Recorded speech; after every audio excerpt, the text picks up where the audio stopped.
Warming వల్ల Arctic region కరిగిపోతుంది అని మనకు తెలుసు. కానీ చాలా మందికి తెలియని విషయం ఏమిటంటే మన అట్మాస్ఫియర్ లో ఎంత కార్బన్ డైఆక్సైడ్ ఉందో దానికి 2 రెట్లు ఎక్కువగా కార్బన్ డైఆక్సైడ్ ఈ ఆర్కిటిక్ రీజియన్ లోనే ఉంది. అక్కడ ఐస్ అనేది పర్మనెంట్ గా ఫ్రీజ్ అయ్యే ఉండాలి.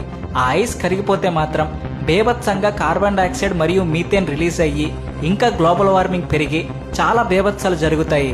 ఆల్రెడీ ఆ బేభత్సాలు మొదలయ్యాయి, అవే వైల్డ్ ఫైర్స్. అందుకని అలా జరగకుండా, ఆ ఐస్ కరగకుండా ఈ వూలీ మ్యామత్ జంతువులను సృష్టించి ఆర్కిటిక్ రీజియన్ చుట్టూ ఉండే ఏరియాస్ లో వదిలేస్తారు.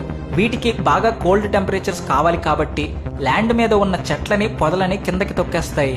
ఓన్లీ గడ్డి మాత్రమే పెరిగేలా చేస్తాయి. అప్పుడు ఆ గడ్డి అక్కడ ఉన్న ల్యాండ్ హీట్ అవ్వకుండా అడ్డుగా ఉండిపోతుంది. టెంపరేచర్స్ బాగా డౌన్ అయిపోతాయి. ఆర్కిటిక్ రీజియన్ లో ఐస్ కరగకుండా, గ్లోబల్ వార్మింగ్ పెరగకుండా ఇవే కాపాడుతాయి. 20 సంవత్సరాల నుంచి ఈ ఐడియా మీదనే పనిచేస్తున్నారు. ఆల్రెడీ అక్టోబర్ 2024లో ఈ మ్యామత్ లక్షణాలు ఉండే ఊలి ఎలుకలని సృష్టించారు. అది సక్సెస్ అయింది.